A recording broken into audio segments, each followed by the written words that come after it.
경제에 관한 궁금증은 무엇이든 물어봐. 경제도사들이 속 시원하게 풀어줄 테니까. 경제 고민 해결 프로젝트 물어봐요.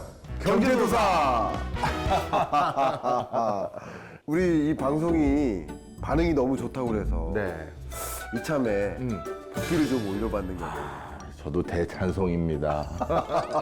대신 우리가 복비를 많이 받기 위해서도 확실한 문제 해결을 해드려야죠. 그래. 네. 그러면 의뢰인부터 불러볼까요? 불러보시죠. 의뢰인 들어오세요. 어서 오세요. 안녕하세요. 어디서 만나본 것 같은데? 저요? 구면이세요? 저 잘 모르겠어요. 공연인 것 같은데. 저 처음 뵙는. 네, 아닌가. 작업이야. 반갑습니다. 네. 우리 의뢰인님도 딱 보니까 이제 사회생활을 막 시작하실 그런 연배이신 것 같은데 맞나요? 맞아요. 이 고민이 많으시겠군요. 네. 일단 나이는 26살이고요. 딱 이제 독립을 시작할 나이가 되니까 집에서 좀 나오고 싶어가지고 이제 자취를 좀 알아보고 있어요. 제가 이런 독립에 대해서 너무 문외한이라서 좀 도움을 얻고자 나왔습니다. 독립은 특별히 우리가 이 복채를 더 많이 받기도 하는데. 아, 그래요? 그럼 우리 코너명을 바꾸자. 독립운동가. 독립운동 경제도사. 이분은 이제 구체적으로 독립해서 나와서 살고 싶은 곳이니까 혹시 나와서 살고 싶은 뭐 곳 이런 걸 봐놓은 게 있습니까? 사실 봐둔 것도 봐둔 곳인데 제가 집을 처음 얻다 보니까 조금 실수를 한 게 있어요. 어떤 사실 첫 집이 너무 마음에 드는 거예요. 네. 그래서 저도 좀 귀가 좀 팔랑거리는 스타일이라서 그냥 바로 가계약금을 걸어버렸어요. 아니 얼마나? 100만 원. 우리 복비 한 10번 쓸 돈인데. 우리 도표 올랐어? 우리 그건 아니야? 아, 그래서 가계약금 냈는데. 냈는데 이제 다음에 다른 공인중개사에서 소개시켜주는 집들 좀 보니까 마음에 드는 곳이 들었구나. 너무 많은 거예요. 그래서 이제 요거 안 되겠다. 제가 다른 집이 더 마음에 든다 하고 이제 안 되겠다고 말씀드렸는데 이건 계약 파기다 하고 안 된다. 돌려드릴 수 없다라고 말씀드려서 저는 결국 돌려받지 못했어요. 이 대학생이나 혹은 사회초년생들이 이런 정보가 혹은 지식 같은 게 너무 없어가지고 굉장히 많이 겪는 일이거든. 아니 기초적인 용어도 모르는 분들이 많아. 아. 혹시 임대인하고 임차인 차이는 알아요? 그러니까 임대인은 이제 집주인, 임차인은 예를 들어 저. 기본적으로 임대인은 임대료를 받고 대여주는 사람. 역시 임차인은 임대인한테 임대료를 지불하고 주택을 사용하는 사람. 네, 와. 도사님 말씀보다 우리 출연진 말씀이 훨씬 쉬워요. 그러면 우리 은서님은 왜 가계약금을 돌려받지 못한다고 생각하세요? 뭐 제가 좀 찾아봤는데 구두 계약이나 그쪽에서도 뭐 그런 얘기를 했었어요. 구두 계약 뭐 이런 거. 근데 좀 너무 어려워서 사실 아직도 이해가 안 돼요, 저는. 사실 법적으로 네. 가계약이라는 게 없어요. 법적으로는 그런 용어가 가계약, 없어요? 여러분 가계약이라는 게 없습니다. 알면서 왜 모르는 척해요? 빨리 얘기해줘. 가계약이라는 건 실질적으로 원래는 법적으로 명확하게 개념이 있는 건 아니에요. 그럼에도 불구하고 은서가 이제 성인으로서 누군가와 일종의 상호 간에 약속을 한 거잖아. 그러니까 그 약속을 일종의 안 지킨 거거든. 그러면 당연히 거기에 대한 페널티를 감내해야 되는 게 일반적으로 받아들여지는 거예요. 그래서 이번의 경우에는 은서가 가계약을 그냥 단순 변심으로 취소하려는 거니까 가계약금을 안타깝게도 돌려받을 수 없다는 거예요. 그러면 이제 가계약의 개념을 이해하신 것 같고 그 다음에 이제 제일 중요한 게 있어요. 본 계약. 임대차 계약 절차는 알고 있습니까?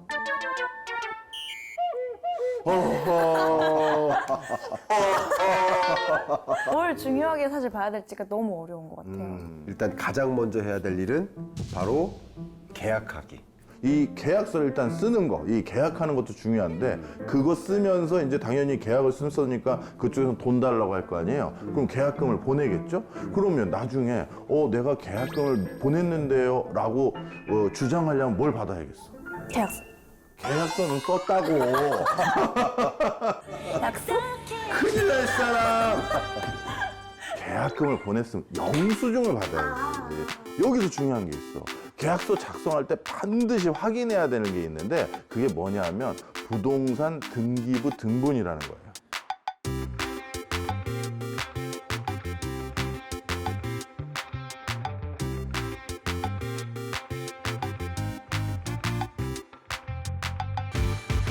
이게 또 중요한 게 저당권이에요.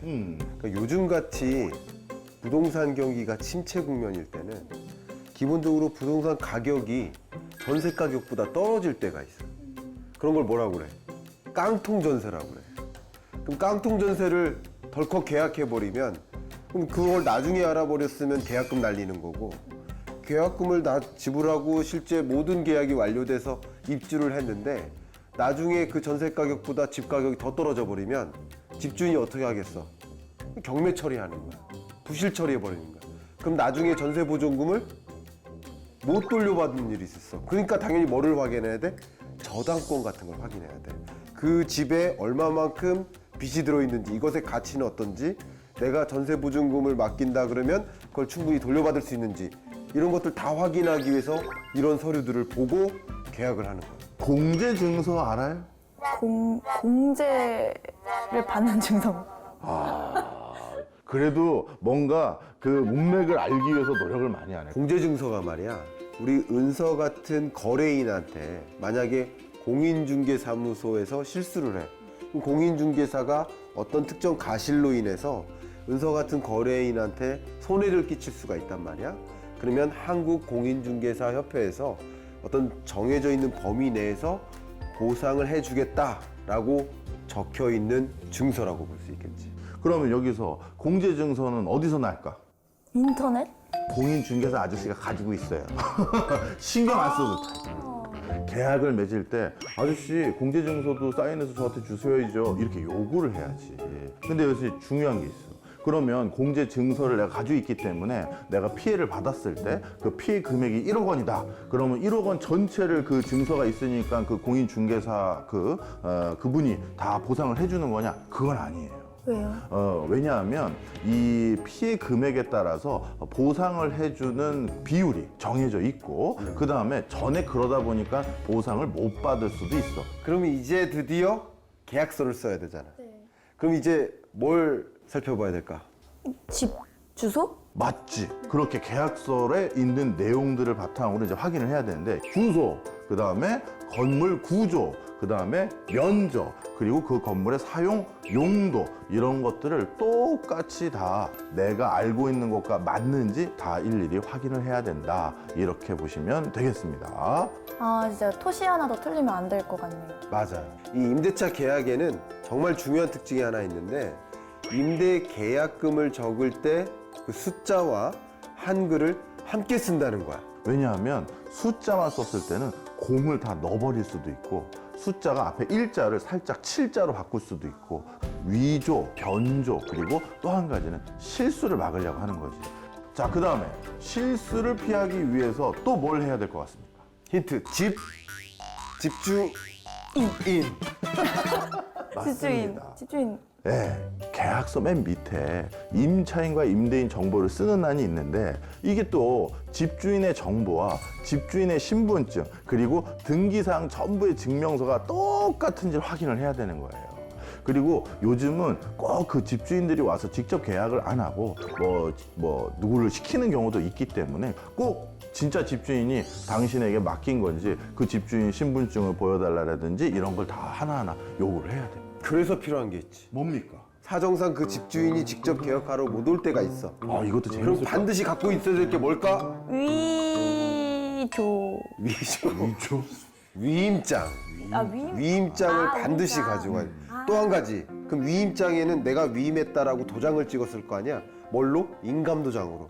그럼 그 도장이 실제 그 계약 주체랑 맞는지를 확인하기 위해서 인감증명서. 자, 어쨌든 여기까지 이렇게 확인했잖아. 그럼 이제 마지막으로 집주인하고 미리 얘기한 어떤 특약사항, 이런 거 잘 기재되었는지 마지막으로 확인해야 돼. 그 다음에 임대보증금 보험에 대해서도 미리 얘기해 두는 것도 좋아요.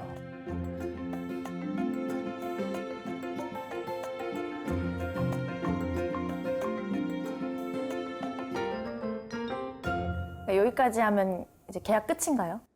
야, 무서운 분이네. 돈 입금을 안 하네.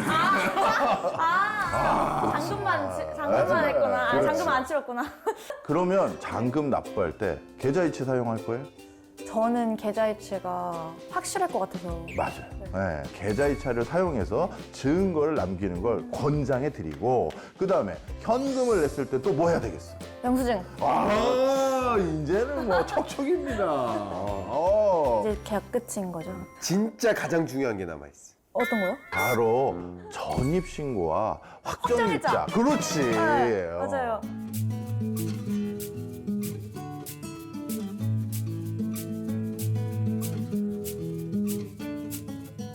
전입신고를 하지 않으면 계약 중인 부동산이 경매나 또는 공매 이런 데로 다른 사람에게 넘어갈 수가 있잖아. 그럴 때 보증금을 반환받을 수 있는 권리 자체를 증명할 수가 없어. 이게 정말 중요한 거야. 그러니까 만약에 제가 1년 계약했는데 1년이 넘어갈 쯤에 한 1년 더 살고 싶으면 계약 연장을 어떻게 해야 돼요? 아, 이것도 어려운 질문이다.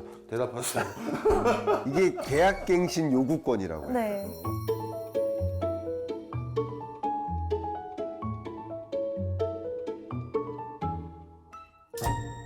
그러면 앞으로 우리 은서님의 경제적 미래가 밝은지 어두운지 오늘은 부채점으로 한번 마무리를 해볼까 합니다. 이 중에 하나 뽑아봐.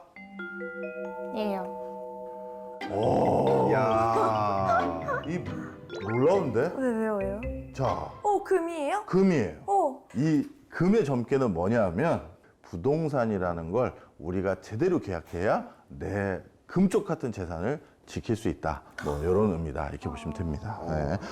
오늘 소감이 어때? 도사님들 덕분에 사기 안 당하고 계약도 잘 연장하고 그런 식으로 살 수 있을 것 같아요. 아, 좋네요. 좋아요. 자, 그러면 오늘도 마지막으로 다 같이 외치면서 끝내죠. 오늘도 다 같이 고민 해결!